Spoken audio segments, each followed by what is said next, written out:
Oxygen में कुछ और इम्पोर्टेंट क्वेश्चंस हैं, इनको देख लेते हैं। ये सक्षमता परीक्षा के लिए और बीपीएससी टीचर परीक्षा के लिए बहुत इम्पोर्टेंट है। ऑक्सीजन श्वसन में एक ग्लूकोज अणु से कितनी ऊर्जा निकलती है? ऑब्जेक्टिव प्रश्न है कि ऑक्सीजन श्वसन में एक ग्लूकोज के अणु से यानी C6H12O6, यह जो है इसको बोलते हैं एक अणु ग्लूकोज। एक अणु ग्लूकोज, इससे कितनी ऊर्जा निकलती है? तो ऑक्सीजन श्वसन मतलब जिसमें ऑक्सीजन यूज होता है, ऑक्सीजन यूज होगा, जैसे हम लोग सांस ले रहे हैं तो ये ऑक्सीजन श्वसन है, ठीक है। तो 674 कैलोरी ऊर्जा निकलती है। इसका समीकरण यहाँ पर है, ग्लूकोज का फार्मूला है C6H12O6 और ऑक्सीजन लिया गया, दोनों माइटोकॉन्ड्रिया में ऑक्सीडेशन की क्रिया हुई और क्या निकलता है ऑक्सीजन श्वसन में? कार्बन डाइऑक्साइड गैस, जल, ये पसीना और मूत्र के रूप में बाहर आएगा और 674 कैलोरी ऊर्जा का मात्रक है, कैलोरी निकलता है। दूसरा प्रश्न है अनाक्सीय श्वसन में। अनाक्सीय श्वसन मतलब होता है कि जिसमें ऑक्सीजन यूज नहीं होता है। अब अनाक्सीय श्वसन क्या है? जैसे किसी डिब्बे में चीनी के रस को, गुड़ को, मीठे के रस को अगर हम बंद करके टाइट रख दें, हम टाइट बंद करके रख दें, उसमें हवा न जाए, बाहर से ऑक्सीजन उसके अंदर नहीं जाए, तो क्या होगा? उस डिब्बे के अंदर जो है कुछ जीव हैं, जीवाणु, बैक्टीरिया, वो कैसे गए हैं? मीठा या रस या चीनी के रस के साथ ही गए, खमीर भी उसमें हो सकता है। तो जब डिब्बे के ढक्कन को बंद कर देंगे, उसमें ऑक्सीजन बाहर से नहीं जा रहा है, लेकिन वो जीवित रहेंगे वो जीव उसमें, तो श्वसन करते हैं। कैसे श्वसन? बिना ऑक्सीजन के। इसको कहते हैं अनाक्सीय श्वसन। चीनी के रस को क्या बना देते हैं? वो एथिल अल्कोहल बना देते हैं, ठीक है। आगे है, इसके अतिरिक्त अनाक्सीय श्वसन के एग्जांपल एक और देख लीजिए। जैसे हम सांस ले रहे हैं तो ऑक्सीय श्वसन, और जब पहाड़ी पर हम चढ़ते हैं ऊंचाई पर तो सांस लेते हैं तो उससे जो है एनर्जी तो मिलती है, लेकिन हमारे पैर जो है चल रहे हैं, इनको भी ऊर्जा की आवश्यकता होती है। तो यहाँ इनके मांसपेशियों में, कोशिका द्रव्य में कोशिका के अनाक्सीय श्वसन होने लगता है और एथिल अल्कोहल या लैक्टिक एसिड जो है, लैक्टिक एसिड बनता है, जिससे दर्द भी होता है, मांसपेशियों में अकड़न होती है, तो ये पेशियों में भी होता है अनाक्सीय श्वसन। इससे क्या कितना कैलोरी ऊर्जा निकलती है? तो 28 कैलोरी अनाक्सीय श्वसन से और ऑक्सी से 674 कैलोरी, दोनों का ये जो है दिमाग में सेट कर लीजिए। अनाक्सी में 28 कैलोरी ऊर्जा, ऑक्सी में 674 कैलोरी ऊर्जा, इसमें ज्यादा है। अब डिफरेंस थोड़ा देख लेते हैं इसका। ऑक्सीय श्वसन एरोबिक रेस्पिरेशन, अनाक्सीय श्वसन एनारोबिक रेस्पिरेशन। फर्स्ट पॉइंट है डिफरेंस में कि श्वसन का वह प्रकार जिसमें ऑक्सीजन लिया जाए, तो ऑक्सीजन जब लिया जाएगा तो बोलेंगे ऑक्सीय श्वसन। इसका अपोजिट उल्टा है कि वह श्वसन जिसमें ऑक्सीजन नहीं यूज हो, ऑक्सीजन नहीं यूज होगा तो उसे कहेंगे अनाक्सीय श्वसन। दूसरा है यह कोशिका माइटोकॉन्ड्रिया या कोशिका के माइटोकॉन्ड्रिया में संपन्न होती है। कहाँ संपन्न होती है? माइटोकॉन्ड्रिया में। हाँ, ये जो है समीकरण है, ये माइटोकॉन्ड्रिया में होगा कि ऑक्सीय श्वसन संपन्न होती है कोशिका द्रव, माइटोकॉन्ड्रिया, दोनों, कोई नहीं। कहाँ? माइटोकॉन्ड्रिया में। हाँ, तो माइटोकॉन्ड्रिया में ऑक्सीय श्वसन संपन्न होती है। फिर क्वेश्चन आता है कि कोशिका का ऊर्जा घर, कोशिका का पावर हाउस, कोशिका का बिजली घर, कोशिका का रसोई घर निम्नलिखित में से किसे कहते हैं? गोल्गी बॉडी, केंद्रक, माइटोकॉन्ड्रिया, उपरोक्त सभी। माइटोकॉन्ड्रिया माइटोकॉन्ड्रिया को ऊर्जा घर, बिजली घर, पावर हाउस, रसोई घर कहते हैं, क्योंकि माइटोकॉन्ड्रिया में ही ग्लूकोज ऑक्सीजन मिल करके एनर्जी पैदा करते हैं, इसीलिए इसको पावर हाउस कहा जाता है। ठीक है, चलिए, तो अनाक्सी में O2 यूज नहीं होता है। ऑक्सी वाला में ये माइटोकॉन्ड्रिया में होता है, कोशिका के माइटोकॉन्ड्रिया में। ये कहाँ होता है? कोशिका द्रव्य में होता है, साइटोप्लाज्म में। जैसे ये हो गया, मान लीजिए कि ये कोशिका हो गया, अंडा भी एक कोशिका है। बीच में जो है ये जो भाग है इसको बोलते हैं केंद्रक, इसको बोलते हैं केंद्रक, न्यूक्लियस। अच्छा, जो सबसे बाहरी जो ये झिल्ली या लाइन है इसको बोलते हैं कोशिका भित्ति। भित्ति नहीं, कोशिका झिल्ली या भित्ति दोनों कहेंगे।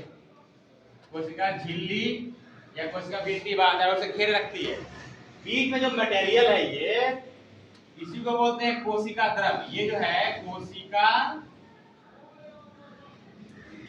द्रव्य, यानी केंद्रक को छोड़ दें और कोशिका झिल्ली को छोड़ दें, तो बीच में जितना मटेरियल है वो कोशिका द्रव्य है, उसी में होता है अनाक्सी श्वसन।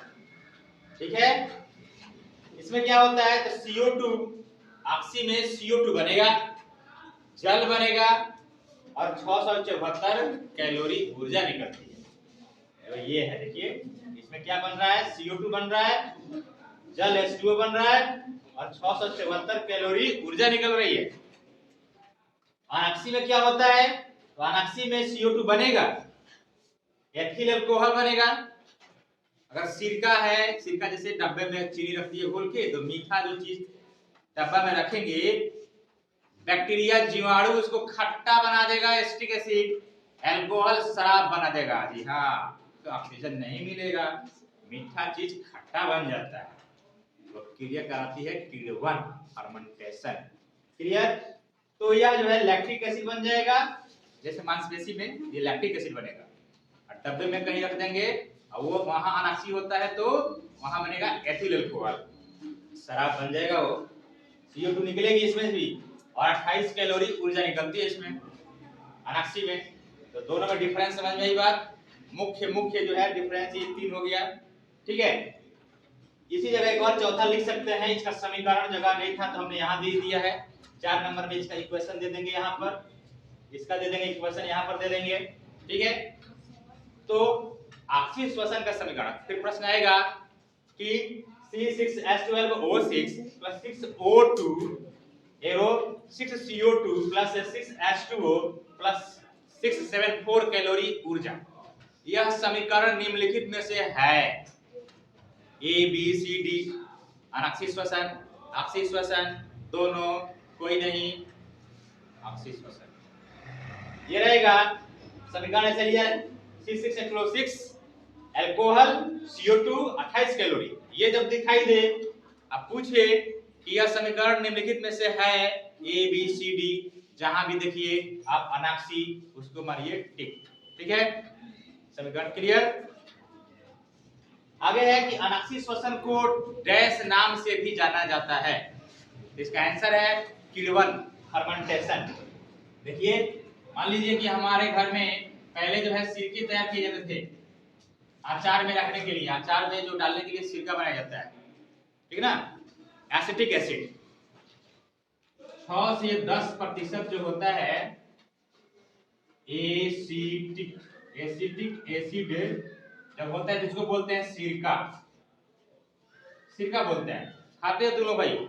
हाँ, चाउमीन के दुकान पर जाओगे तो चाउमीन बना दीजिए जी, चाउमीन बनाता है, उलटता पलटता है, बोतल में से पानी जैसा डालता है, खट्टा खट्टा पदार्थ, खाते हो तो बड़ा टेस्टी लगता है। वो क्या है? सिरका है। हाँ, सिरका है, एसिटिक एसिड। बना सकते हो घर में। मीठा चीज कोई है, रस है गन्ने का, चीनी का, गुड़, घोल दो, उसको रख दो डब्बे में, टाइट फिटिंग बंद करके, एकदम डब्बा बंद कर दो, उसमें हवा नहीं जाए, एयर टाइट। छोड़ दो 2-4 महीने के लिए, 6 महीने के लिए छोड़ दो, बाद में उसको देखो। हाँ, अंधेरे में होना चाहिए, डार्क रूम में, लाइट में, धूप में नहीं। बाद में इसको खोल के देखेंगे, उसमें से गंध आएगी, मीठा गंध नहीं आएगा, खट्टा खट्टा। कड़वा कड़वा, वो सिरका बन जाएगा। उसमें और भी जीवाणु बैक्टीरिया होंगे, उनको छान के अलग कर देंगे। जो रस बचेगा वो सिरका है, एसिटिक एसिड है, इसको अचार में डाला जाता है। अचार खराब नहीं होता, टेस्टी होता है। ठीक है, तो देखिए अब हम कुछ और चीजें बताने जा रहे हैं। हाँ, तो इसको बोलते हैं किण्वन। ये कौन क्रिया होती है यहाँ पे? ये होती है क्रिया, इसको बोलते हैं किण्वन, फर्मेंटेशन हो इसको कहते हैं। किण्वन विधि से, ठीक है, यहाँ लिखा हुआ है किण्वन विधि से ग्लूकोज अल्कोहल में बदल जाता है। 9 नंबर क्वेश्चन देखिए, ग्लूकोज यानी मीठा चीज अल्कोहल या खट्टा बन जाए, क्या कहलाता है? किण्वन कहलाता है। ठीक है, यह किसके द्वारा होता है? जीवाणु, ईस्ट, अमीबा। ईस्ट पावरोटी बनाया जाता है, ईस्ट पाउडर उसमें डाला जाता है।